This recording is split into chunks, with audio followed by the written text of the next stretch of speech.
Hey guys, BlackCross here. Welcome to my 2018 year and 2019 beginning year segment video. I'm sorry if I'm a little bit late for the New Year's celebration video review, whatever you want to call it type thing. But in all honesty, I just wasn't really in the mood to actually talk about all the things and everything like that, because unlike the last couple of years that I've done a video like this, I really didn't have a large lineup of games to talk about, really, because the majority of the games that I have done for the channel, much less streaming, was mostly games that I have previously already played, such as like Dark Souls Remastered, and then of course like Final Fantasy 7, 8, and then of course 9. But for the most part, I didn't really play any new games this year. Not a lot anyway. In terms of like newish games, with the exception of the remaster stuff, they were mostly Sinner, Sacrifice for Redemption, and then Bloodstained Curse of the Moon. Both was really good. I liked it Sinner better, but that's because I was waiting for that particular game. But that's beside the point. The point is, the majority of the games that I've actually been playing this year was mostly retro games. You know, you have the Final Fantasy segment that I finally got to play, you know, the first half rather. Finally got to play through 1, 2, and 3. Technically 4 I played on the DS, but I got to play the PlayStation 1 version of it. And then of course I played through 5 and 6, so technically if we had to classify it, I finally have played through all of the main segment series of the Final Fantasy series. So yeah, I finally got to do that. Went on ahead and played through Bloodwood Tale for the PS2. I know I talked about it in my past video, but Metal Jesus Rocks talks about it in his channel. Anytime he talks about the PS2, it's usually exclusively talked about in that particular way. And so I was like, you know what, let's just check it out. It looks interesting. The way he talks about it talks like it's going to be a really good game. And it is. It really is a really good PS2 game. I'm kind of surprised I hadn't heard about it until now. Or maybe people have talked about it. It never registered in my mind as something that I can remember. But that being said, though, I was really glad that I got to play through Bloodwood Tale. But like I said, the majority of the games that I played was mostly retro theme. I never really touched God of War. None of the games that came out this past 3 to 6 months was really grasping my attention, rather. And it was mostly because of the fact that the first half of the year, I was waiting for games that was supposedly to be released in 2018 got pushed back. The first one was, of course, that of Kingdom Hearts 3, where it was originally set for 2018. I'm sure they had an ideal goal of reaching for like December, and then the development team was like, no, we're not going to be able to hit that mark. We're going to be very short if that's the case. And they were like, well, okay, we'll wait for 1 more month then. And they're like, that works. So yeah, we ended up having at least 1 month off from the 2018 release goal ideal. And instead, they went with the 2019 January 29th. So, we are in the month of Kingdom Hearts 3's release date. Can you believe that? We are in the month of its release date. So, every single time I think about it, I cannot wait. I get so excited. But I have to keep toning myself down a bit because of the fact that it is Kingdom Hearts 3. I have to tell myself, it's not going to be better than the first one. And I know a lot of people are going to be saying this and everything. It's like, oh, the second one's better and stuff like that. This is in terms of my personal preference. I like the first one better as an overall balanced game. 2 is better in the sense that the gameplay mechanic is better. Everything else is kind of watered down, but the gameplay is the best part for Kingdom Hearts 2. The story is really good on that one, admittedly. But if we had to average it out from like the first and second one, the first one did a lot of stuff better than what the first one did. The first one tried to add in a whole bunch of stuff, but it was mostly watered down from what it felt like. And it could just be me. I'm willing to admit that. But aside from that point, I'm thinking Kingdom Hearts 3 isn't going to be better than 1. I will say based on my opinions, it could be better than 2. And if it ends up being better than 2, then that's all that matters for me. I don't expect it to be better than 1. But it will come close to it, rather. Out of all the stuff that they have talked about when it comes to Kingdom Hearts 3, it comes close to being close to what 1 was like. And it will do stuff better than what 1 could do, due to its gameplay mechanic and then the engine that is on right now. With that being said, Kingdom Hearts 3 was set for 2018, and it's instead 2019, and we are in the month of it, finally. The second game that got delayed, and technically it got announced a week before E3, and then a week after E3 it got delayed, which was Code Vein. Which is weird, because it was set to be released in September of last year, of 2018. And then all of a sudden, after E3, they said, yeah, sorry for the confusion, we unfortunately are going to have to delay it for 2019. Most of us was like, 2019? When in 2019? We don't know yet. So it's like, okay. It just seems kind of weird of how it's like all of a sudden one moment they were like, yeah, we have a release date, September 2018. Then all of a sudden a week later they were like, yeah, scratch that idea, we're going to go ahead for 2019. We don't know when 2019, but 2019. So who knows when it will be out by that point, but that was the second game that got delayed that I was hyped for 2018. The third one being that of Biomutant, and I was waiting for the update for Biomutant. I was like, okay, Kingdom Hearts 3 got delayed, Code Vein got delayed, wonder if Biomutant will be delayed. And they kept holding back the information, and it's like, when are you going to release detail of it? It's like, okay, first and foremost, if you're going to release it on 2018, at least confirm an actual date. Don't keep waiting, because it's going to be December, and before you know it, 2018 is already over with. So it's like, it's either now or never. And they finally give out an update back in like September. I believe it was September. If not, it was close to October, rather. But anyway, they gave out an announcement saying it will be released in summer of 2019, Biomutant is. And it's like, okay, we now have updates. So, and then of course there's Bloodstained Ritual of the Night, which unfortunately got delayed alongside Biomutant. Unfortunately, Bloodstained is unfortunately still unsure as to when its release date is going to be. So both Code Vein and Bloodstained are still within the window of 2019, but unsure of at this current moment in time. Biomutant, they're wanting it to be summer of 2019 from the way it sounds, but as of right now, it is still up in the wind as it is. So, with that being said, a lot of games that I was excited for last year, unfortunately didn't get released, and instead got pushed back for this year. So, who's to say really, but that was last year's, because last year, admittedly last year, I don't know, it feels like to me that last year could have been better, but instead, the later half of the year just got drastically, I don't want to say it was bad, but I just want to say it was mean-spirited, rather. I think social media has something to do with the fact that, you know, you had all these people who were just going back and forth with everything in general, and here's my take on this whole thing, okay? Whether or not who you are, what you believe in, and stuff like that, I have something to say. We all live in this planet, okay? We all live in this planet in one way or another.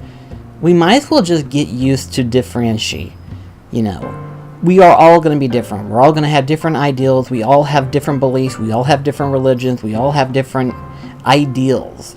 So it's like, why are we always going back and forth on all this? And it's just like, you go back and forth, and it's just, who are half of these people anyway? And it's like, where do they come off with this stuff? It's like, whenever December finally came up, and people started talking about these old Christmas shows and stuff like that. And it's like, the biggest thing that I heard, which hurt my head, was that Rudolph was considered offensive due to bullying. This movie's been around for 50 years, 50 plus years actually, now that I think about it. And it's like, what would you expect any differently? The song is longer than the movie. What were you expecting? And it's just like, oh gosh, The bad thing is that you've heard the phrase, bad publicity is better than no publicity. My thought is, how bad does it have to be before you say no publicity is better than bad publicity? You know, would it be as bad as Soulja Boy, where he's about to get a lawsuit handed to him? I mean, if that's the case, that's the line. You know, that's the line of, like, bad publicity is better than no publicity. No publicity is safer than bad publicity, because you're not the one that's fixing to lose your hand in a lawsuit. It just, I don't know why people think bad publicity is better than anything. It's like, no, it's not. Bad publicity only equals to more danger and harm. And if it's not towards you, it's towards others. You know, if you're anyone, you should look at it as this. Okay, you should look at it as this. Is that if you're going to be on social media, whatever you're going to say is going to be taken to effect regardless of situation. And you have to look at both the bad and the good ways. Because social media is going to be like that. It's going to take it both offense. It's going to take it in terms of like, oh, well, this is a sweet tweet. And then it's going to be looked at as like, you insufferable bitch. And it's like, what's so insufferable about it? And it's like, yeah, that's going to happen. So you might as well get used to the fact that we live in a world where people are going to feel insultive regardless of what you say. Whether it's supposed to be encouraged or not, people are going to take it either way. And I think that's the consequences that we have to face when it comes to social media, is diversity. But also we have to be careful what we say, because sometimes that can turn around on us and bite us back in the butt. And it's just, I feel like we have to be more careful of what we actually say, because if we don't, people will take it in the wrong way. It's, I don't know. Just to me, it felt like people were just being more meaner and meaner. And it's like, what if half the stuff that people actually said was never meant to be taken out of meanness or spite, and rather it was meant to be constructive criticism? What if that was the case, you know? But it's hard to say, really, because some people are just so insufferable and so insultive that it's hard for them to look at it as constructive criticism, and instead they look at it as though as if it's bad-mouthing towards the entire industry or something. I don't know, it seems like 2018 was that. That's what it was.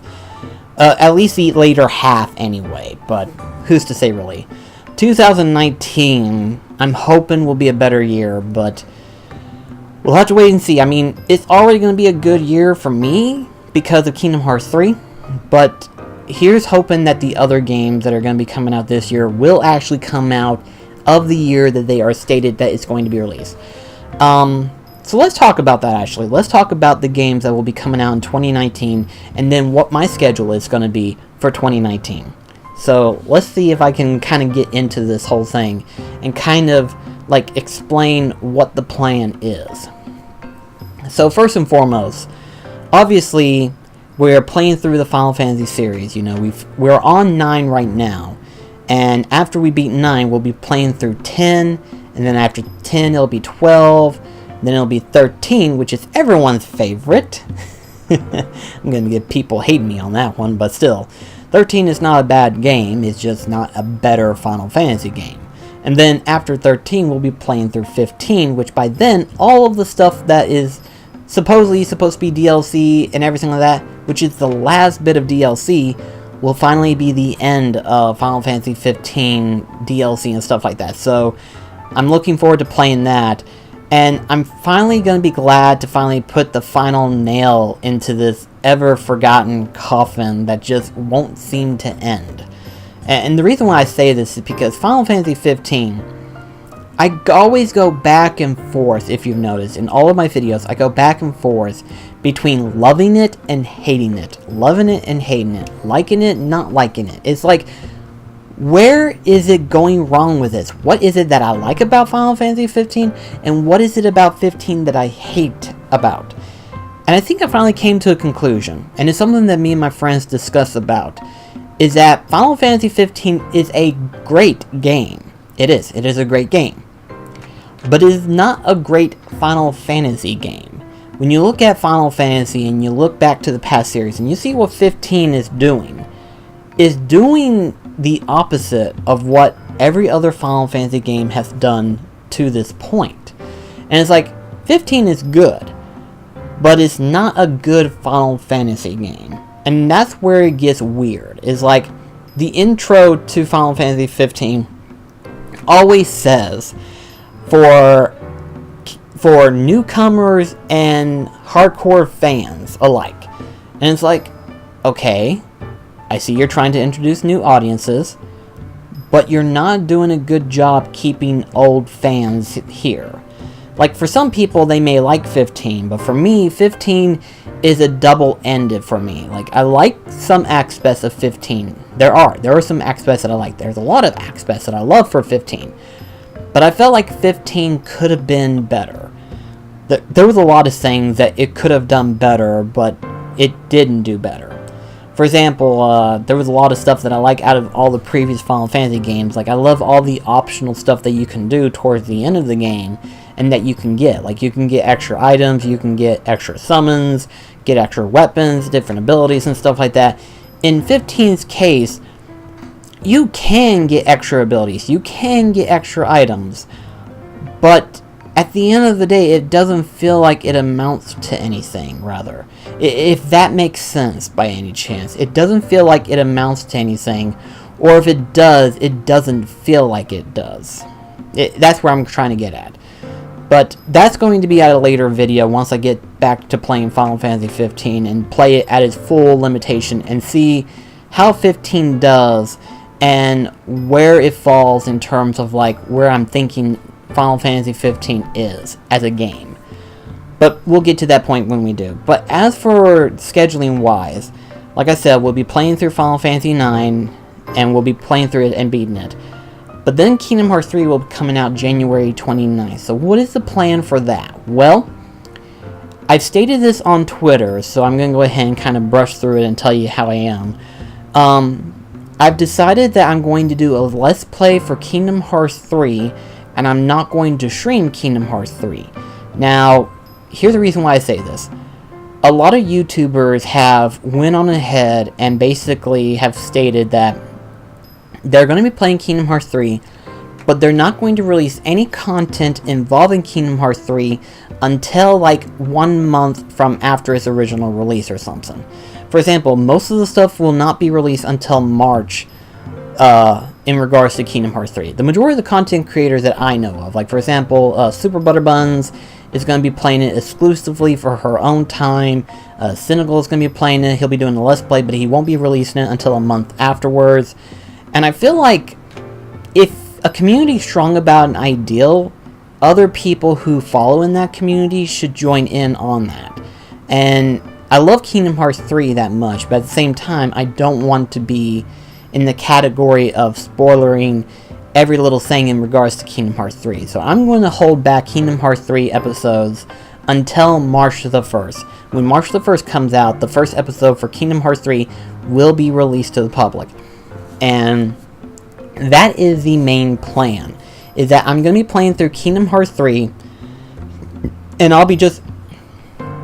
Basically, the best way I can explain it is that Kingdom Hearts 3 is going to be more or less of a highlight reel of me just playing through the game and just enjoying it entirely, you know, just me enjoying Kingdom Hearts 3 and seeing what all it has to offer and everything like that. So, that's basically the ideal plan.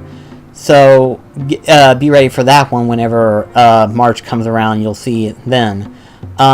After that, we then get into that complication factor of March, which February is kind of dry, but March is where things starts to pick up, because that's whenever you have both Devil May Cry 5 as well as Sekiro Shadows Die Twice.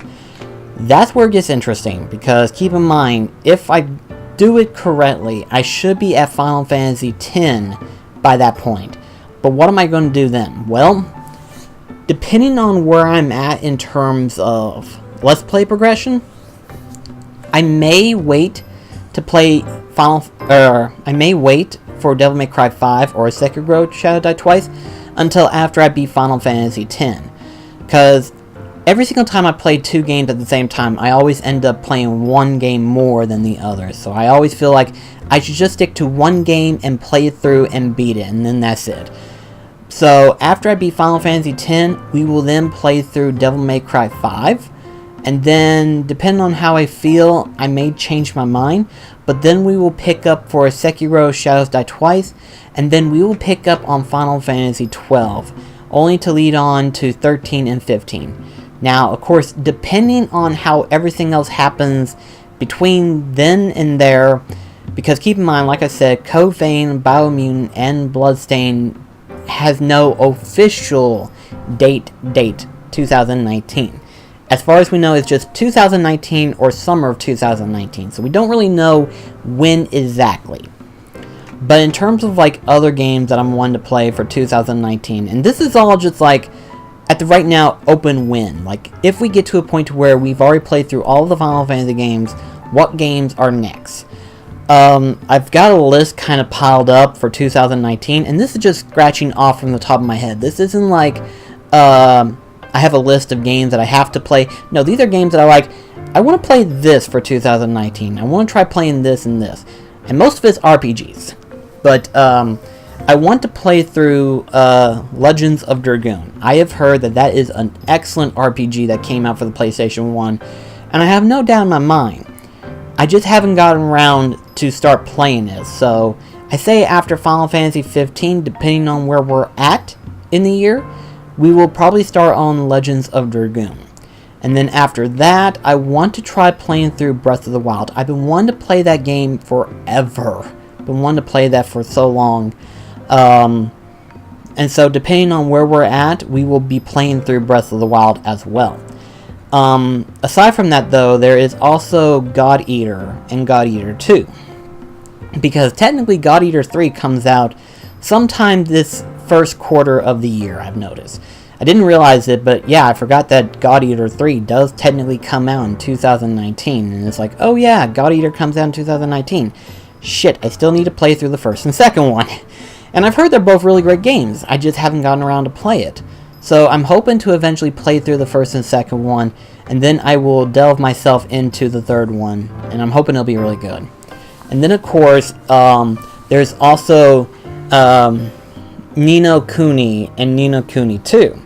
Both of which I've heard are really good RPG games. I've heard they're both really good, and I've been wanting to play both of them because they both look really good. It's sort of the same way that I liked Dragon Quest VIII, where it had that art style of Dragon Ball Z type look, but it had an excellent RPG mechanic. And then of course, you know, with Ni no Kuni and Ni no Kuni 2, it has the art style look of Studio Ghibli. So I'm hoping to play through those. Will it be within 2019?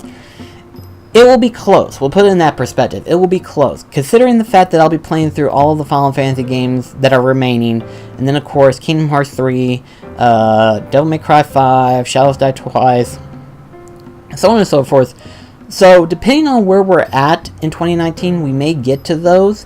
But it all depends on what happens from then on out. It's not 100% confirmed, but we will see what happens. Because again, depending on releases, depends on if we'll get to certain ones or not. And at the moment, they're not really scheduled. They're just, when we get to that point, this is where I want to be at. For example, with Final Fantasy X, if we beat it before, we'll beat through 10 before Devil May Cry 5 or Sekiro Shadows Die Twice. If for some reason I get slow and Final Fantasy IX is just within that quarter, we'll beat 9, and then we'll play through Devil May Cry 5 and Sekiro Shadows Die Twice. Kingdom Hearts 3 will be the only one so far that I am thinking of just doing a normal Let's Play for YouTube. In which case, when we get to that point, after the normal Let's Play, and I say normal Let's Play because I may just go back and play through it just to complete it 100%, everything like that, and platinum it, which will be the first game that I've ever platinum on Twitch alone. But depending on it, depends on what I'll do from then on out. But aside from that point though, my main goal for 2019 is to push my Twitch streams a little bit further. And I'll explain where I'm getting at when I say that. For the most part, my Final Fantasy playthroughs, I mostly delve into like a full-on playthrough. You know, I don't cut anything out. I don't do anything differently. I tried to release it as a full-on Let's Play. My plans, however, after Final Fantasy 15, every other game that I have played will be mostly highlight reels. They will take a longer time to edit, but I do plan on having them being just a normal highlight reel per se.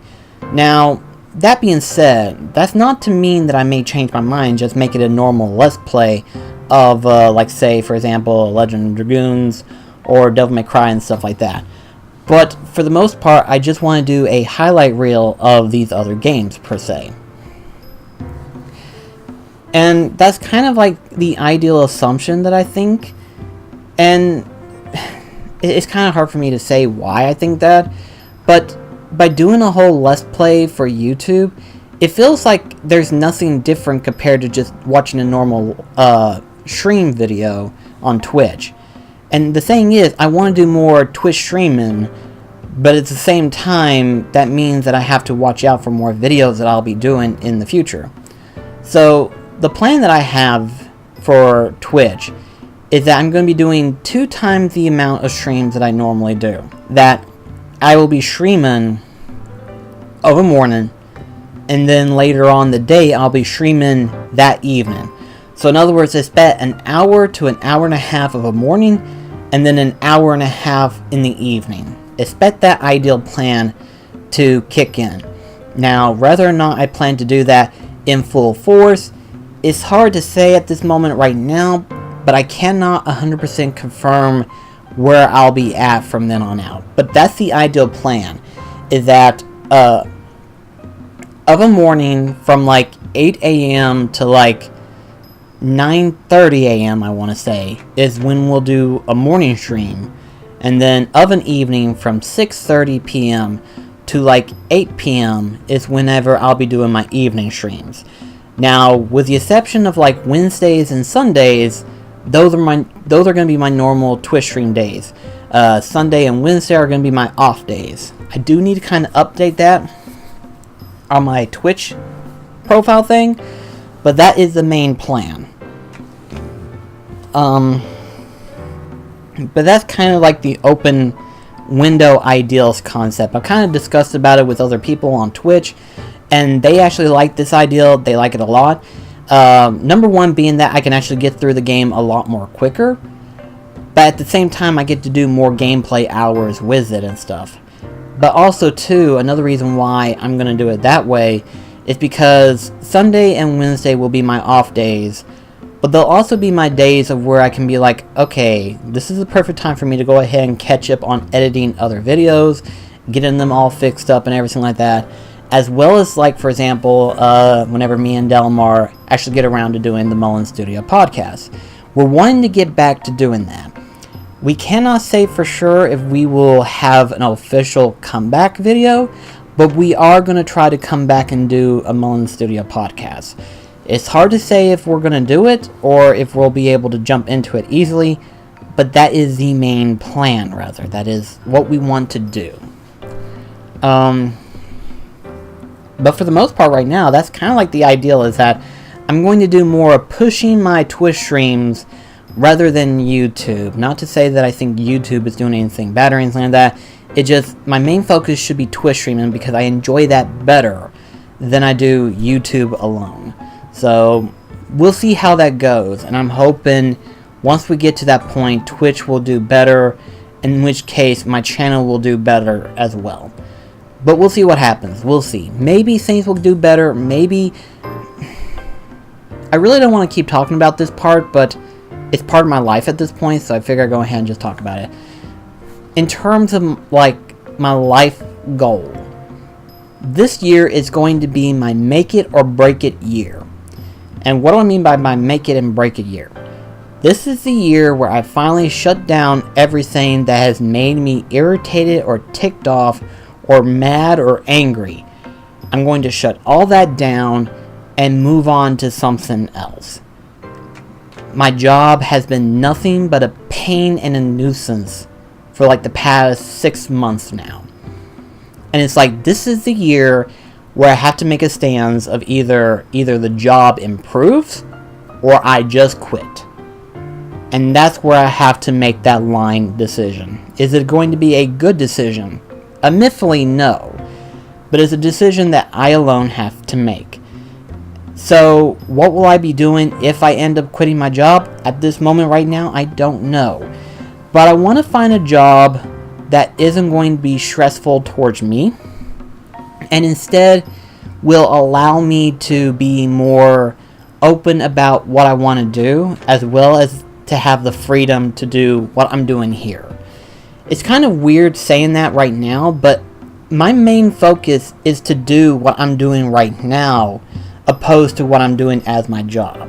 The job that I see is just more or less just trying to keep up with pay to where I can pay for bills and stuff like that. This, while it's not paying any at all, it is something that I enjoy more of. And it's like, if I enjoy it more, then I should do it more. And my job, if I don't enjoy it, I should try to do less of it. But technically, that is the one thing that's keeping me both-legged on the floor. Even though technically they're on the verge of trying to make me crippled as we speak. That's kind of the sad saying, but it's a sad truth nonetheless. But yeah, I'm hoping this year will be the make it or break it year, because depending on what happens at work depends on how Twitch is going to end up from here on out. Like I said, I'm one to do 2 times a day of streaming, but it all depends on how I feel throughout the week. I want to do more Twitch streaming. I want to do more, but it all depends on how that part of my life ends up being. I don't know what's going to happen in 2019. I just know for like the first 3 months is going to be really good, and from then on out we're going to see what happens from there. Only time will tell, per se, but I'm not going to make any promises that I think might happen or that I want to happen, and instead I'm just going to say, you know what, we're going to see what happens. I want to be surprised. If something happens, it's going to happen. If something good happens, something good happens.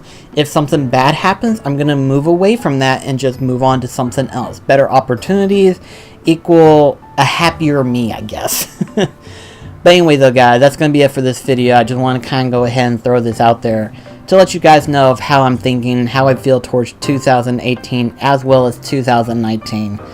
And we'll just go from there. So thank you so much for watching. Thank you so much for listening. Hope you don't mind me complaining or bragging or just talking in general. This is just something that I had in my head for the most part. In fact, one of the best things that I like about the series that I've come up with, just the thought series, is that it is just a thought. And I can just talk about anything that's in my head and be like, hey, we can just make a video out of this. And then that would be it.